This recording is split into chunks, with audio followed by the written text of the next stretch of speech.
Minister Hajdu, Canadians would expect that the Indigenous procurement system be designed to benefit Indigenous peoples and Indigenous communities, not a small number of well-connected NDP Liberal government insiders.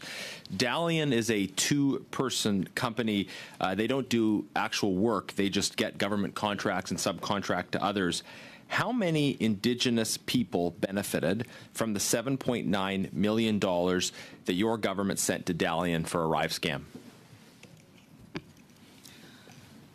I think I'll just blow by all the stupid slogans and answer the question.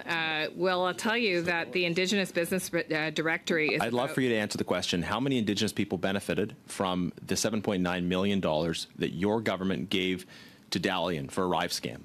So I think I'll just blow by the stupid slogans and begin by answering the question in a sincere way, which is what I would hope we would all do around this table, because these are serious issues and sincere concerns.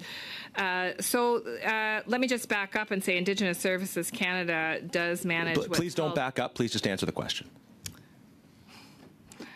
I would love to do that. Are you ready to listen? Go for it. All right, great. How many Indigenous people benefited? Just the number would be fine, actually. So the Indigenous Business Directory is a directory that Indigenous Services Canada maintains to provide to other departments of Canada a list of businesses that have been verified as either... Sorry, Minister, this is a two-person company. They don't do any actual work. They're listed on the Indigenous Businesses Directory. They receive contracts and subcontract. That's all they do. They get government contracts. They subcontract the work to others. Okay.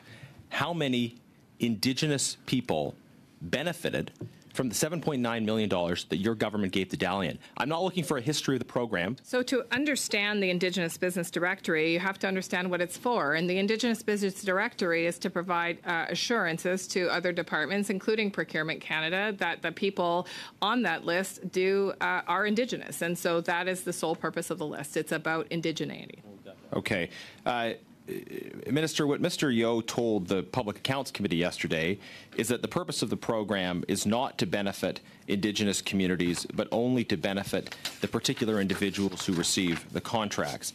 What you've just said effectively confirms that. It sounds like you have no information about whether Indigenous peoples or communities actually benefited beyond the two people who got $7.9 million for no work. Of all Dalian's contracts, totaling at least $91 million under your government, did all of those $91 million worth of contracts benefit from the Indigenous procurement set aside? And what percentage of the subcontractors were Indigenous? I would like... I'm actually kind of annoyed by this question because it implies that if an Italian person owned a company, then only Italian people should benefit from that company's business. And in that is an implicit, I would say, stereotype. Indigenous business owners are just like non-Indigenous business owners. And some Indigenous business owners have many Indigenous employees. In fact, many businesses do. Minister, I'm going to spare you the false indignation here. Okay. Your question is implicitly no, Mr. Chair. I'm going to jump in accordance with the rules. Discriminatory. Yeah, of course. Here we go. Here we go, Minister.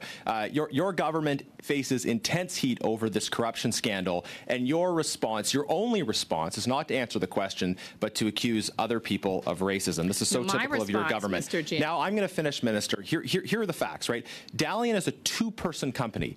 They don't have employees. There's just two of them, right? So does it seem to you a problem that this company can get close to $100 million worth of contracts from your government?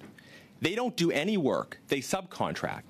That there's no tracking of whether Indigenous people actually benefit. There's no tracking about whether other Indigenous businesses receive subcontracts. And that simply by being the middleman, they're able to claim this massive set-aside when there is no tracking of actual benefits to Indigenous communities across the country. Don't you think that's a problem?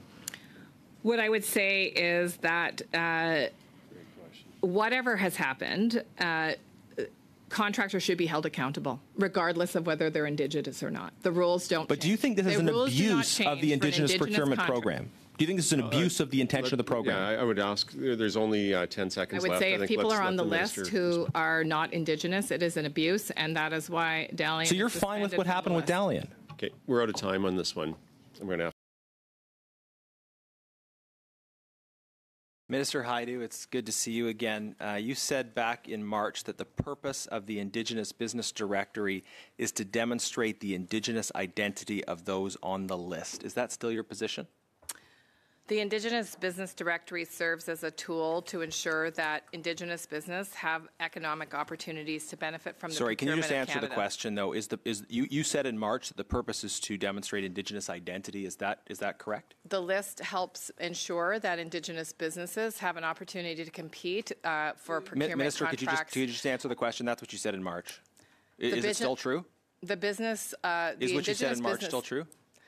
The Indigenous Directory is there to ensure that Indigenous business and Indigenous economic development can be furthered by the spend of the Government of Canada. That's not the question and not the answer you gave in March. But in any event, you said in March that the purpose of the directory was to identify indigeneity of those on the list. Why was the ArriveCan contractor Dalian Enterprise removed from that list? I don't have specifics, but I will turn to officials. I'd like your answer, Minister. We heard from the officials on this last week. You weren't at OGO. I'd like to hear from you now. Why was ArriveCan contractor Dalian Enterprises removed from the Indigenous business list? Can we assume that it's because they were determined not to be Indigenous, or is there some other reason they were removed from the list? I can't make assumptions on administrative decisions of the department, but what I can tell you is that if circumstances change and ownership structures of businesses, then they very well may be either added to the list or removed from the list. Okay. Is Dalian Enterprises an Indigenous business? We don't work with Dalian Enterprises. We don't have contracts with Dalian. I know, but you did. They received over $100 million from the Government of Canada. They were part of the ArriveCan contract. They were able to get it on the basis of an Indigenous set-aside through a joint venture with a much larger company, even though they're only a two-person company.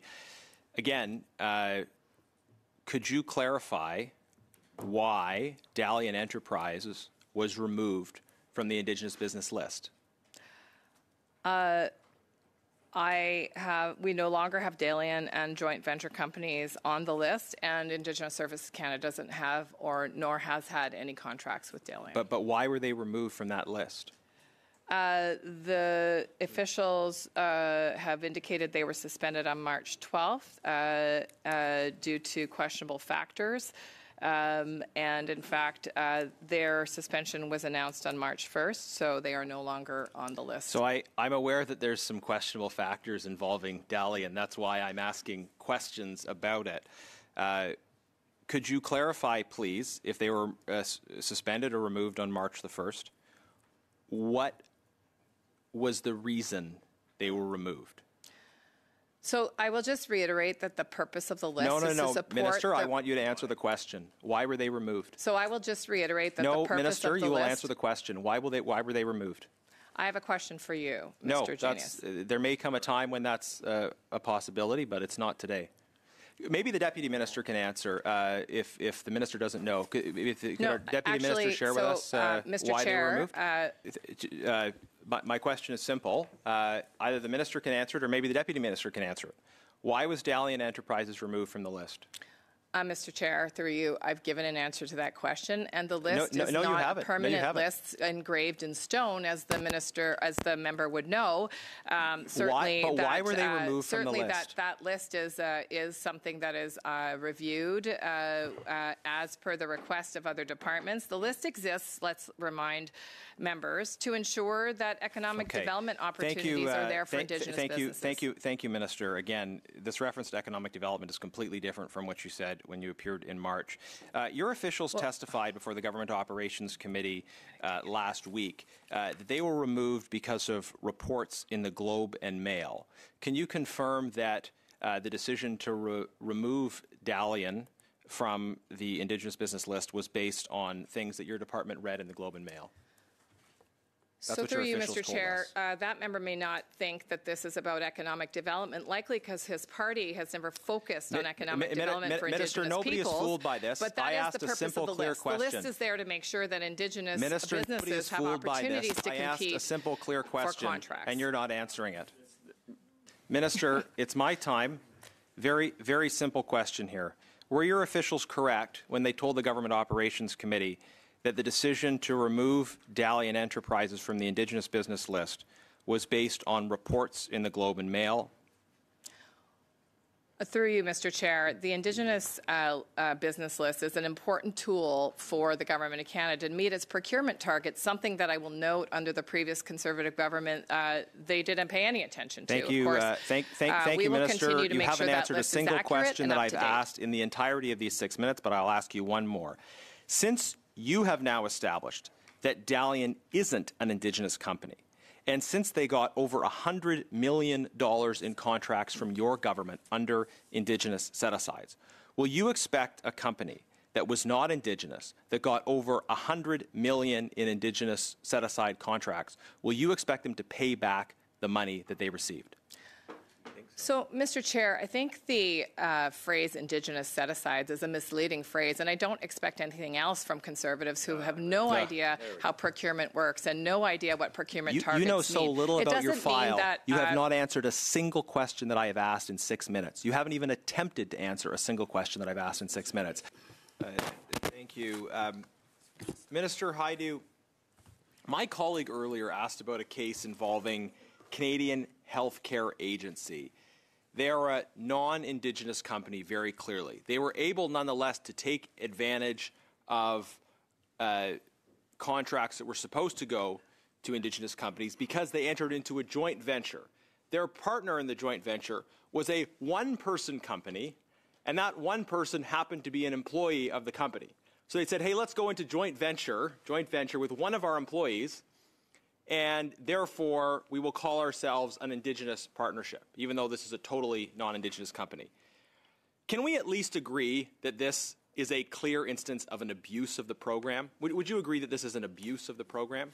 I would say that the quote from Philip Ducharme, who's the VP of CCIB, is very important here. And he said, we cannot allow a few bad actors to cause us to move backwards on crucial support mechanisms designed to uplift Minister, let me just jump in, because I've engaged actively with the CCIB, and we've brought them to the Government Operations Committee, and I agree that that the objectives of supporting Indigenous economic development, I agree with their objectives. But I want to ask you the question that I asked you already, which is, do you think this particular case is an instance of a bad apple? Well, they have been removed from the IBD, and I think that's an important indication. But was this an abuse of the program? I think that's an important indication of exactly why that list is important, because, in fact, and why integrity matters. Minister, was this an abuse of the program, though? I mean, I guess you're saying they were removed, so clearly it was an abuse of the program in your view. But you seem unwilling to say yes. Was this an abuse of the program? I would say it was an abuse of being on the list without adequate So should they pay the money back that they received under the Indigenous procurement program? Well, I think that in the case of this particular healthcare agency, two things can be true at one time. And the second thing that's true is that we have a nationwide nursing shortage. You may have heard of this. Actually, you do get up and talk about this occasionally. Yeah, Minister, I'm going to jump in because you're going far afield of the question.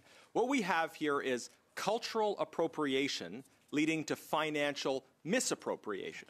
That is, you have people that are pretending to be Indigenous in order to get money that they're not supposed to be accessing. And it is precisely this that has led the AFN to say that a majority of companies, in their view, that are getting these opportunities that are established in this set-aside, a majority of those companies, according to the AFN, are shell companies. So do you see the problem here? And do you agree that that your government needs to be accountable for this failure? What I see clearly is a plan for conservative cuts around a program that actually is about Indigenous economic development. But I will say this. Minister, could you answer the question? Mr. Chair, could I finish? Chair, let me just ask very, very precisely. If you have an instance of cultural appropriation leading to financial misappropriation, that is someone pretending to be Indigenous, getting on the list, getting money that's supposed to be there for Indigenous communities, should they have to pay back the money that they took? Simple yes or no. Should they have to pay the money back, yes or no? If a company is found to have breached contract provisions, that is an option for departments that have utilized that Should company. they have to pay the money back, and yes or no? What I will say yes is or that no? it is clear that the Conservatives want to Will get you rid of say this yes program. or no? This is Should they have to something pay the that money they back? do not want to do. They do not want to support Indigenous Should they have to economic pay the money success, back? Yes or no, and Minister? we should all be very Yes clear or no, about when Minister? the intentions Again of here? the Yes or contracts no? have been breached, then departments have the ability to take appropriate action. Chair, I have a very point of much. order I'd like to raise. Now, there are clearly established rules about the obligations of witnesses at committees to answer questions. Those rules apply to ministers. It's not like in question period where the Speaker doesn't enforce rules around the content of the answers. There is a requirement. It is a matter of parliamentary privilege that witnesses have to answer questions that are asked. Now, I've been through 2 rounds, and the minister hasn't answered a single question that I've asked. And quite specifically, in the last round, I've asked a simple question to the minister. So I'd like to ask you, it doesn't matter if it's a minister or someone else, but to call our witnesses to order and expect them to provide answers to the questions that are being asked. Yeah, Mr. Chair. Mr. Carr, on the same point of order. Yeah, I respect my colleague and his point of view, but as we've said many times before, receiving the response that you want and receiving a response are 2 different things. So hopefully you'll take that into consideration as you reply to my colleague across the way. Just on that, I mean, I won't tease Mr. Carr too much about being a new member. I know he's earnestly throwing himself into things here, but the rules do establish at committees a requirement to provide answers. Doesn't mean I have to like the answer, but there has to be an answer to the question. You can't just talk after the other person talks about things that are totally unrelated. Those are the rules.